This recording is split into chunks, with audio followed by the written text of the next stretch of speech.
Hello students, एक बार फिर से केमिस्ट्री की ऑनलाइन क्लास में आपका वेलकम। आज अपन क्लास में डिस्कस करने वाले हैं बेटा यूनिट सेकंड जो है, जिसका नाम है बेटा विलियन। यूनिट सेकंड जिसका नाम क्या है, विलियन। उसके प्रीवियस ईयर क्वेश्चन के बारे में बात करेंगे। अब तक के जो आए हुए क्वेश्चन है, तो सबसे पहले अपन बात करेंगे 2012 की। इसमें फर्स्ट क्वेश्चन है, प्रतिलोम प्रसारण किसे कहते हैं, एक उपयोग दीजिए। तो सिंपल सा क्वेश्चन है बेटा कि जब विलयन पर प्रसारण दाब से अधिक दाब लगाया जाता है तो प्रसारण की दिशा बदल जाती है, इसे कहते हैं प्रतिलोम प्रसारण। उपयोग किया जाता है बेटा इसका समुद्री जल जो होता है उसके विलवणीकरण में, मतलब उसमें से लवण वगैरह हटाने में। ठीक है बेटा। सेकंड है अपना न्यूमेरिकल बेटा, यदि 10% W W, second question solve करते हैं अपन। 10% डब्ल्यू डब्ल्यू का मतलब पहले समझना आप कि डब्ल्यू डब्ल्यू होता है द्रव्यमान प्रतिशत बेटा, पढ़ा अपन ने चैप्टर में, सभी ने पढ़ा होगा चैप्टर में। 10% डब्ल्यू डब्ल्यू यानी द्रव्यमान प्रतिशत। तो किसी विलयन के 100 ग्राम में विलय का या अवयव का कितना ग्राम पर उपस्थित है, वो उसका द्रव्यमान प्रतिशत कहलाता है। अब यहाँ से इस पॉइंट से यहाँ देखो तीन चीजें पता लगेगी। एक तो विलयन का द्रव्यमान, बिल्कुल बेटा विलयन का द्रव्यमान, तो वो कितना आएगा, सीधा सा है, प्रतिशत है तो 100 ग्राम आ जाएगा।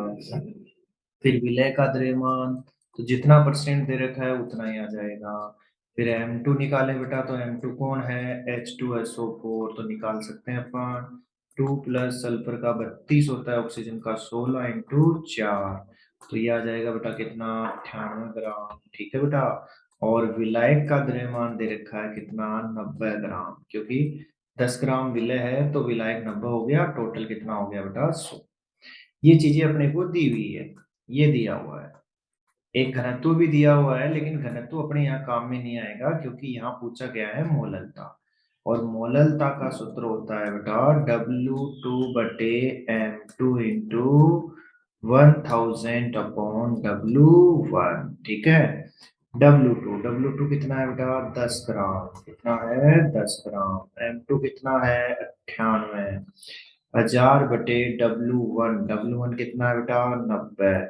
एक जीरो से एक जीरो कटेगा और जब इसको आप हल करोगे तो ये आएगा 1.1 M, 1.1 M। ठीक है। ये इसकी क्या हो गई बेटा, मोललता। क्लियर। फिर अपन बात करते हैं नेक्स्ट क्वेश्चन की बेटा। तो नेक्स्ट क्वेश्चन की बात करें तो वो है वान ठाप गुणांक से संबंधित। किससे संबंधित है बेटा, वान ठाप गुणांक। तो वान ठाप गुणांक कैसे निकालते हैं अभी बात करते हैं अपन। तो देखो, वान ठाप गुणांक, निम्न विलयनों को वान ठाप गुणांक के बढ़ते क्रम में व्यवस्थित कीजिए। तो क्या क्या दिया हुआ है अपने को, एक दिया हुआ है CaCl2, एक दिया हुआ है KCl, एक दिया हुआ है Al2SO4 का होल ट्राइस, और एक दिया हुआ है C12H22O11। तो वान ठाप गुणांक की बात करें तो इसके लिए वान ठाप गुणांक आएगा बेटा 3। टोटल आयन देख लो, एक ही हो गया, दो ही हो गए। KCl के लिए आएगा बेटा 2, और इसके लिए आएगा 5, और इसका आयनन होता नहीं है इसलिए इसका वन हाफ गुणांक एक ही आएगा। तो यहाँ संख्या अपने पास आ गई। आ गई तो देख लो, बढ़ते क्रम में सबसे कम इसका होगा, फिर ये आ जाएगा सेकंड नंबर पे KCl, थर्ड नंबर पे CaCl2, फोर्थ नंबर पे Al2SO4 का होल ट्वाइस बेटा। ठीक है। ये बात हुई इस क्वेश्चन की। तो ये क्वेश्चन पूछे गए थे 2012 में। क्वेश्चन आप तभी सोल्व करना बेटा, तभी देखना जब आप चैप्टर पढ़ लो, क्योंकि चैप्टर को आप जब तक नहीं पढ़ोगे तब तक ये पता नहीं लगेगा कौन सी चीज कहाँ दी हुई है। ठीक है बेटा। फिर नेक्स्ट क्वेश्चन है 2012 सप्लीमेंट्री का, निम्न को क्वथनांक के बढ़ते क्रम में व्यवस्थित कीजिए बेटा। बिल्कुल, अभी बात करते हैं। अपन बात करें वांटाप गुणांक समानुपाती क्वथनांक, और अभी भी बताया था वांटाप गुणांक निकालना। तो देखो बेटा, जिसका वांटाप गुणांक अधिक होगा उसका क्वथनांक भी अधिक होगा, सीधा सा पॉइंट हो गया। तो अपने क्या क्या दे रखा है वो देखो। एक तो दे रखा है Na2SO4, एक दे रखा है बेटा NaCl, एक दे रखा है C6H12O6 और एक दे रखा है Al2SO4 का होल ट्राइज। क्लियर? तो ये क्या कह रहा है, इसके लिए वांछा गुणांक कितना, देखो इसमें आयन देखो बेटा Na 2 है, SO4 1 है, तो टोटल आ गया 3, ये आई का मान हो गया। इसमें आ जाएगा 2, इसका आयनन होगा नहीं तो ये 1, इसमें आ जाएगा 5। तो वही बात, जिसका वांछा गुणांक अधिक होगा उसका क्वथनांक भी अधिक होगा। तो सबसे कम C6H12O6 का, उसके बाद NaCl का, उसके बाद Na2SO4 का और सबसे ज्यादा होगा Al2SO4 का होल ट्राइस बेटा। क्लियर? ये हो गया क्वथनांक का क्रम। ठीक है, उसके बाद अपन बात करेंगे नेक्स्ट क्वेश्चन की बेटा। नेक्स्ट क्वेश्चन देखो क्या है। नेक्स्ट क्वेश्चन अपने दे रखा है, स्त्रक्वाती मिश्रण को परिभाषित कीजिए। बहुत बढ़िया, और एक उदाहरण भी दीजिए। स्त्रक्वाती, स्त्र यानी नियत, क्वाथी यानी क्वथनांक और मिश्रण का मतलब आप जानते हैं अपने, द्विअंगी विलयन है, दो अवयव होंगे तो जिस मिश्रण में दोनों अवयव ए और बी जो भी आता है उनका क्वथनांक समान होगा, तो इसको परिभाषित कैसे किया गया है, ऐसे मिश्रण या ऐसे विलयन जिनका द्रव और वाष्प प्रावस्था में, द्रव व वाष्प प्रावस्था में संगठन क्या हो, समान हो और वो एक निश्चित ताप पर उबलते हो, स्थिरक्वाती मिश्रण कहलाते हैं बेटा। उदाहरण में जैसे एथेनॉल प्लस जल, एथेनॉल प्लस H2 हो गया, नाइट्रिक अम्ल प्लस H2 हो गया बेटा। क्लियर? ये इसके एग्जाम्पल में आता है। क्लियर है? उसके बाद अपन बात करते हैं, देखो नेक्स्ट है न्यूमेरिकल पोर्शन में से क्वेश्चन आया हुआ बेटा। तो चलो भी न्यूमेरिकल की बात करते हैं। 10% डब्ल्यू डब्ल्यू, फिर से वही पॉइंट आ रहा है बेटा, 10% डब्ल्यू डब्ल्यू किसका विलयन है, के आई का। ठीक है, इसका घनत्व दे रखा है, चलो एक बार दिया हुआ लिख लेते हैं। घनत्व दे रखा है 1.202। ठीक है, और के आई का मोलर द्रव्यमान भी दे रखा है, बहुत बढ़िया बात है। ये तो भैया M2 दे रखा है 166। ठीक है, यहाँ से अपने को क्या क्या पता लगेगा, देखो यहाँ से पता लगेगा विलयन का घनत्व, सॉरी विलयन का द्रव्यमान, परसेंटेज है यानी विलयन का द्रव्यमान यहाँ आएगा कितना, 100 ग्राम। विलय का द्रव्यमान कितना हो जाएगा बेटा, 10 ग्राम।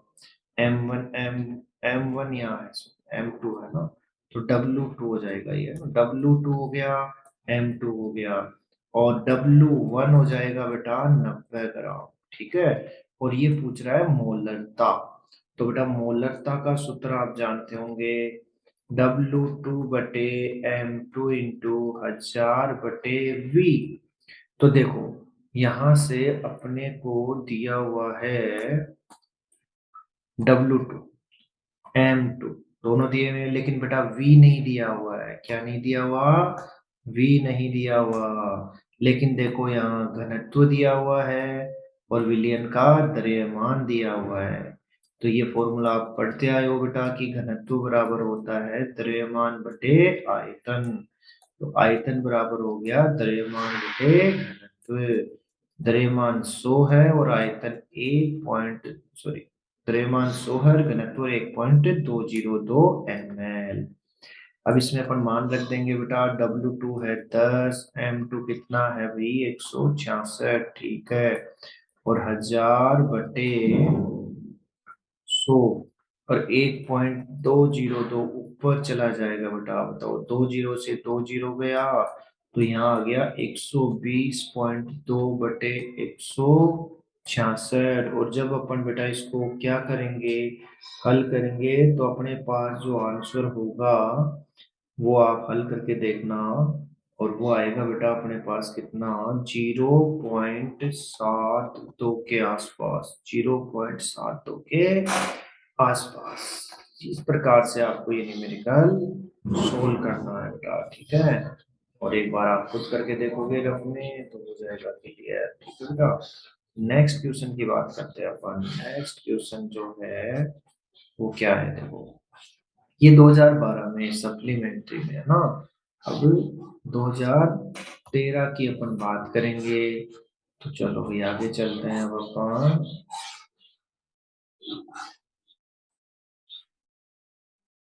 2013। 2013 का क्वेश्चन देखना बेटा, क्या आया हुआ है। 5 ग्राम NaOH को 500 ml जल में घोला गया, तो विलयन की मोलरता की गणना कीजिए या ज्ञात कीजिए। मोलरता ज्ञात करनी है बेटा, ठीक है। तो ये भी न्यूमेरिकल बेस ही है बेटा। तो चलो बात करते हैं इसकी। तो सबसे पहले वही दिया हुआ लिखेंगे। तो दिया हुआ की बात करें तो देखो बेटा, 5 ग्राम NaOH यानी W2 दे रखा है 5 ग्राम। क्लियर। W2 दे रखा है अपने को 5 ग्राम। और M2 की बात करें तो NaOH हो गया विलय। तो NaOH का अपने को मोलर द्रव्यमान निकालना है, तो सोडियम का 23 होता है, ऑक्सीजन का 16 होता है, हाइड्रोजन का 1 होता है, तो ये आ गया बेटा 40। मोलरता पूछ रहा है, ठीक है बेटा, मोलरता पूछ रहा है। तो आयतन दिया हुआ है 500 ml, ठीक है बेटा। विलयन का आयतन 800 ml, मोलरता ज्ञात करनी है। तो मोलरता का सीधा सा सूत्र होता है बेटा W2/M2 इंटू 1000 लगाएंगे क्योंकि ml में दिया हुआ है, तो 1000/V, 1000/V। तो देखना बेटा यहाँ पर W2 है 5, M2 है 40, और यहाँ आ गया 1000/500। तो ठीक है बेटा, यहाँ से ये गया 2 0, 1 2 1 2 3, 1 2 3, 5 से 5 कैंसिल, 1/4, तो 0.25 मोलर। इस प्रकार से इस क्वेश्चन को अपने को सॉल्व करना है। क्लियर बेटा। चलो जी, नेक्स्ट क्वेश्चन भी जो आया था इस ईयर में बेटा, वो भी न्यूमेरिकल ही था। मतलब दोनों क्वेश्चन आपको न्यूमेरिकल बेस ही पूछे हुए थे, न्यूमेरिकल पोर्शन से ही पूछे हुए थे। तो चलो नेक्स्ट क्वेश्चन को सोल्व करते हैं बेटा अपन। प्रोटीन के 0.2 लीटर है बेटा, ये ना स्प्लिटिंग है थोड़ी सी, 0.2 लीटर जलीय विलयन में 1.26 ग्राम प्रोटीन है। 300 केल्विन पर इस विलयन का प्रासरण दाब दिया हुआ है, कोई दिक्कत नहीं है। तो प्रोटीन के मोलर द्रव्यमान की गणना कीजिए, तो आर का मान भी दिया हुआ है। तो मोलर द्रव्यमान अपने को पता है पाई बराबर होता है W2/M2 into RT/V। M2 calculate करना है, ज्ञात करना है, तो W2/पाई इंटू RT/V, ठीक है बेटा। W2 W2 दे रखा है बेटा 1.26, 1.26, 1.26। पाई का मान ये रहा बेटा कितना, 2.57 इंटू 10⁻³ बिल्कुल बेटा। आर का मान भी दिया हुआ है, आर का मान भी दिया हुआ है 0.083। टी का मान भी दिया हुआ है 300 केल्विन, और वी का मान भी दिया हुआ है 0.2। इसको आपको क्या करना है बेटा, सोल्व करना है। क्या करना है, सोल्व करना है। लगभग 61,000 के आसपास इसका आंसर आपको आएगा, ठीक है बेटा। ये हो गया अपना सेकेंड क्वेश्चन 2013 का। फिर बात करेंगे 2013 सप्लीमेंट्री बेटा। 2013 सप्लीमेंट्री की बात करें तो देखो,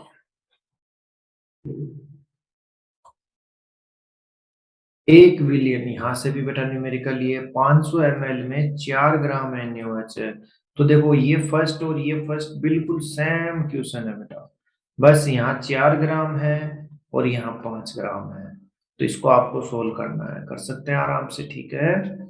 फिर सेकंड है, शुद्ध विलायक व एक विलयन के वाष्पदाब व ताप के मध्य आलेख खींचने पर क्रमशः प्राप्त वक्रों के चित्र बनाइए। बहुत अच्छा क्वेश्चन है, समझना इसको। ये कहाँ से है ये क्वेश्चन, ये आपके इस चैप्टर में है बेटा। एक तो हिमांक अवनमन पढ़ा होगा आप लोगों ने, हिमांक का अवनमन, ठीक है। और एक था क्वथनांक का उन्नयन, या क्वथनांक में उन्नयन, उन्नयन मतलब वर्ती। इन दोनों में अपने को ग्राफ पढ़नी है। ठीक है, तो देखो भी ग्राफ पढ़ते हैं अपन।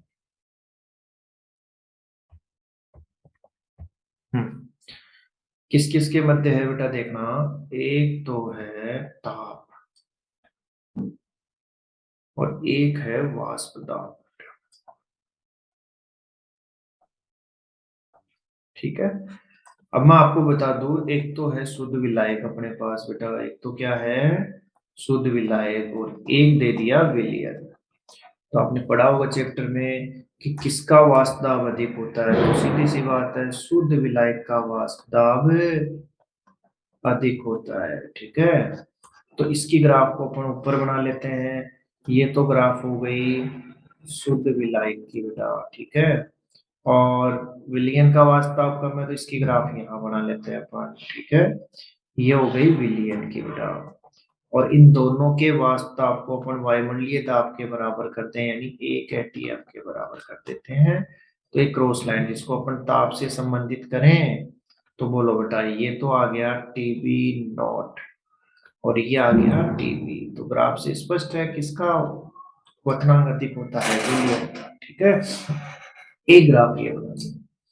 दूसरा है बेटा, ये तो है क्वथनांक नियन से संबंधित। फिर है हिमांक अवनमन में ग्राफ बेटा। तो चलो हिमांक अवनमन की बात करें, तो देखो वही वाष्प दाब और ताप बेटा। ताप में यहाँ हिमांक आएगा, ताप में क्या आएगा बेटा, हिमांक आएगा। ठीक है, तो इसकी अपन बात करें तो देखो, ये अपने पास एक ग्राफ है जो कि ठोस की है, और अपने को पता है सबसे पहले ठोस में कौन बदलेगा, विलियन। तो ये विलियन आ गया सबसे पहले। फिर थोड़ी देर बाद कौन आएगा, विलायक बेटा। ये विलायक आ गया, इसको ज्यादा ताप देख रखना पड़ेगा अपने को फ्रीजर में, और इनको आप ताप से संबंधित करो बेटा। ये तो हो गया टी एफ और ये हो गया टी एफ नॉट। ये ग्राफ अपने को बढ़ानी थी बेटा। ठीक है, इस क्वेश्चन में तो इस प्रकार से ये क्वेश्चन आया हुआ है, मतलब ग्राफ पूछी हुई है अपने को। अब उसके बाद देखो नेक्स्ट क्वेश्चन की बात करते हैं बेटा। नेक्स्ट क्वेश्चन देखें,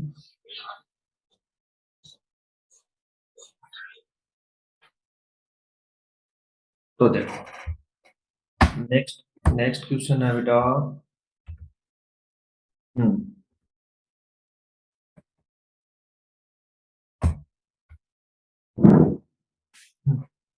देखो नेक्स्ट क्वेश्चन,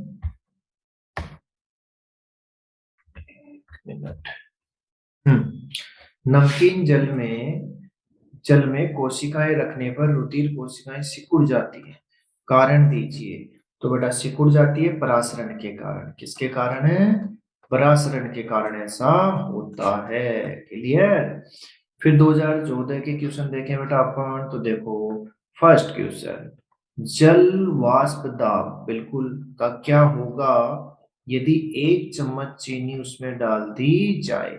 ये कह रहा है कि अपने पास एक पात्र में जल है, केवल जल है, और केवल जल है मतलब शुद्ध विलायक हो गया बेटा। क्लियर, ठीक है। और इसी जल में अपन ने 1 चम्मच चीनी डाल दी, और चीनी मतलब क्या हो गया बेटा, विलय हो गया। और ये विलय जो है वो क्या है, अवाष्पशील है। क्या है, अवाष्पशील। तो ये हो गया विलय। तो ये कह रहा है कि वाष्पता पर क्या प्रभाव पड़ेगा। तो जब भी अवाष्पशील विलय किसी विलायक में डालेंगे तो उसका वाष्प दाब हमेशा कम हो जाता है बेटा, क्योंकि वाष्प कम बनती है, सतह के ऊपर वाष्प बनाने वाले जो अवयवी कण है वो कम हो जाते हैं, तो वाष्प दाब में कमी आ जाएगी, डिक्रीज हो जाएगा, वाष्प दाब क्या हो जाएगा बेटा, कम हो जाएगा। क्लियर, ये बात हुई इस क्वेश्चन की बेटा। ठीक है, तो ये सीधा सा एक लाइन का क्वेश्चन था, 1 नंबर का क्वेश्चन आया हुआ है, तो आपको सीधा सीधा क्वेश्चन समझ के लिखना है क्या पूछा गया है। ठीक है, फिर है वृद्धाणु के मोलर द्रव्यमान ज्ञात करने के लिए कौन सा अणु संख्या गुणधर्म उपयुक्त है। तो ये आपके बिल्कुल दिया हुआ है चैप्टर में, इसके लिए आएगा बेटा परासरण ताप विधि। कौन सी आएगी, परासरण ताप विधि। इस विधि का उपयोग किया जाता है। ठीक है, फिर उसके बाद है बेटा क्या, क्या क्वथनांक का उन्नयन समान होगा यदि 0.1 मोल NaCl और 0.1 मोल चीनी को 1 लीटर जल में विलय किया जाए? तो देखो बेटा, सीधा सा पॉइंट है, अभी अभी पढ़ा था कि वानठाप गुणांक समानुपाती होता है क्वथनांक के। जिसका वानठाप गुणांक अधिक होगा उसका क्वथनांक भी अधिक होगा। यहाँ से ये अवयवी कणों की संख्या पे ही डिपेंड करते हैं अणुसंख्या गुणधर्म, उनकी प्रकृति पे नहीं। तो NaCl का वानठाप गुणांक 2 आएगा बेटा, जबकि चीनी का आयनन होगा नहीं तो उसका वानठाप गुणांक 1 आएगा। तो उसका समान होगा? बिल्कुल भी नहीं होगा। किसका ज्यादा होगा? NaCl का। ठीक है। फिर है, क्या हम स्थिर क्वाथी मिश्रण को प्रभाजी आसवन द्वारा पृथक कर सकते हैं? ये क्वेश्चन पूछा हुआ है बेटा। तो सबसे पहले तो अपने को पता होना चाहिए कि स्थिर क्वाथी मिश्रण क्या होता है ना? स्थिर क्वाथी मिश्रण क्या होता है? तो अभी थोड़ी देर पहले ये क्वेश्चन आया भी था बेटा। स्थिर क्वाथी यानी ऐसा मिश्रण जिसका वाष्प और द्रव अवस्था में संगठन समान हो और दोनों की वाष्प क्या हो बेटा? एक ही ताप पर बने या एक ही ताप पर वो वाष्पित हो, तो उसको स्थिरक्वाथी मिश्रण कहते हैं। और ये पूछ रहा है कि क्या इनको प्रभाजी आसवन द्वारा पृथक कर सकते हैं? प्रभाजी आसवन एक विधि होती है जिसके द्वारा दो या अधिक द्रवों का मिश्रण होता है जिसके क्वथनांक अगर अलग अलग हैं तो उनको पृथक करने के काम में आती है। और अपने को पता है बेटा, स्थिरक्वाथी जो मिश्रण है, स्थिरक्वाथी मिश्रण में दोनों अवयवों की वाष्प जब एक ही ताप पे बन रही है, सेम टेम्परेचर पे अगर वाष्प बन रही है, इसका मतलब क्या है कि इनको अपन पृथक नहीं कर सकते हैं। क्यों? क्योंकि दोनों की वाष्प एक ही ताप पर बनेगी तो इनको अलग अलग नहीं किया जा सकता। क्लियर बेटा? ये बात हुई इस क्वेश्चन की बेटा। अब बात करेंगे 2014 के सप्लीमेंट्री के क्वेश्चन क्या आए हुए बेटा। ठीक है, तो चलो भाई सप्लीमेंट्री के क्वेश्चन की बात करें तो देखना।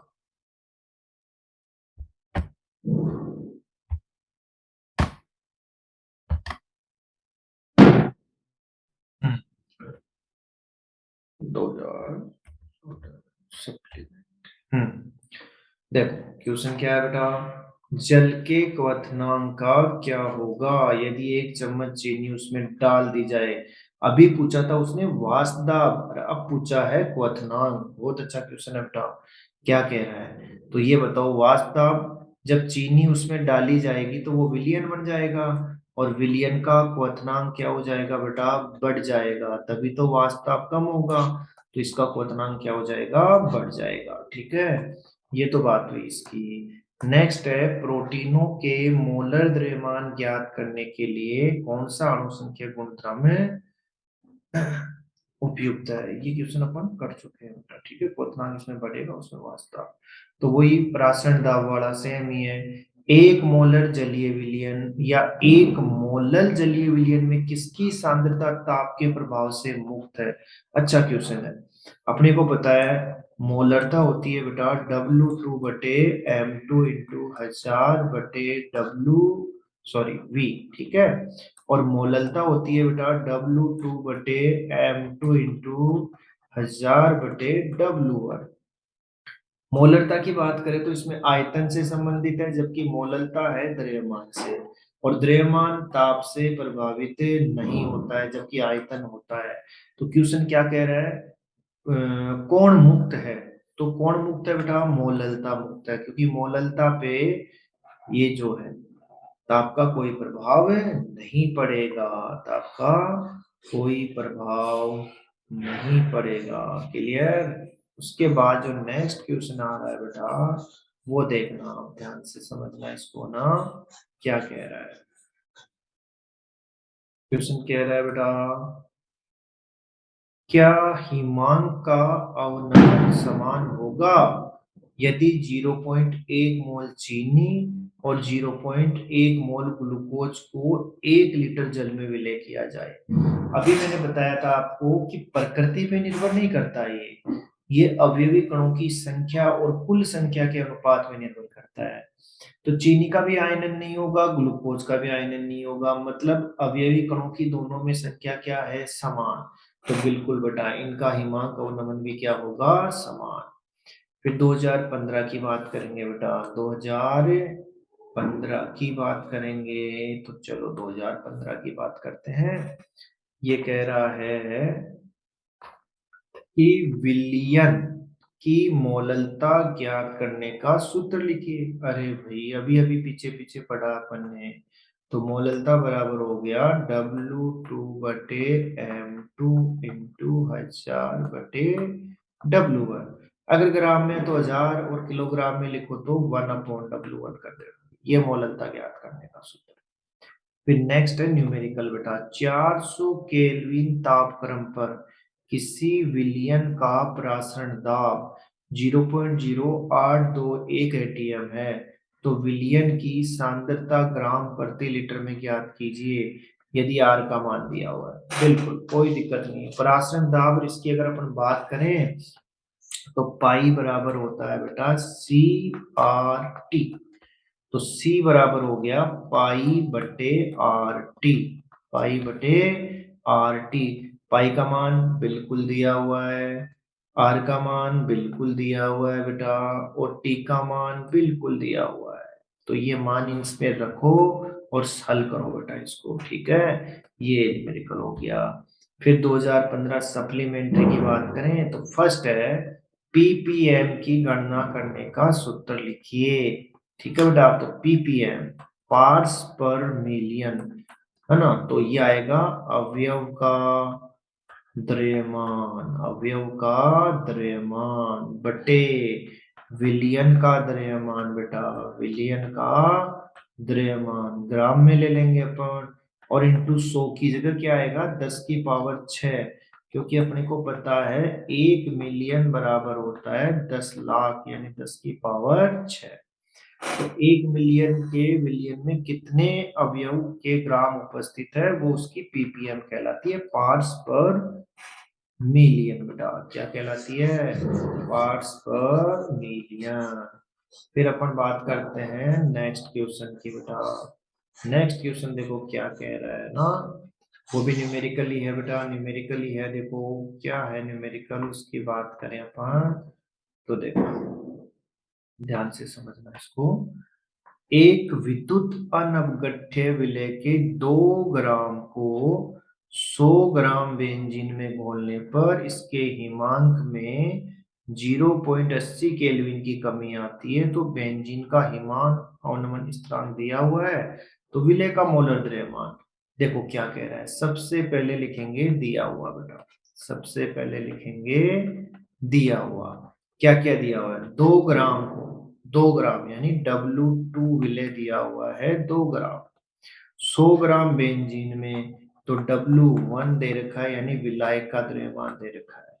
हिमांक में कमी आती है, यानी डेल्टा TF दे रखा है 0.80 केल्विन। ठीक है, तो बेंजीन का हिमांक अवनमन स्थिरांक भी दे रखा है बेटा, KF बराबर 5.12। ठीक है, तो विलेय का मोलर द्रव्यमान, तो देखो बेटा अपने पास एक सूत्र होता है डेल्टा TF बराबर KF into W2/M2 into 1000/W1। Clear? Delta TF दे रखा है, डेल्टा TF दे रखा है, KF भी दे रखा है, W2 भी दिया हुआ है, W1 भी दिया हुआ है, तो निकालना क्या है अपने को? M2। तो बेटा M2 बराबर बोलो बेटा KF का मान 5.12। ठीक है, W2 2 ग्राम, डेल्टा TF 0.80 और 1000 W1 दे रखा है बेटा कितना? 100। ये पॉइंट हटाएंगे तो ऊपर 100 लगा दें। अब देखो 2 जीरो और एक 3 जीरो, तो ये कट गया। ठीक है, 2 चौके 8, 4 बार ये गया, तो बताओ 512/4। तो ये आ जाएगा एक बार गया। फिर यहाँ से 11 4 दूनी 8 32, 8 चौक 32, 128 ग्राम प्रति मोल, 128 ग्राम प्रति मोल, ठीक है बेटा। तो ये बात हुई अपने 2015 तक के क्वेश्चनों की बेटा। नेक्स्ट जो क्वेश्चन है अपन, तो नेक्स्ट वीडियो में अपन बात करेंगे नेक्स्ट इससे आगे का जो पार्ट है अपना, ठीक है। तो तब तक के लिए अपन अलविदा लेते हैं बेटा, थैंक यू।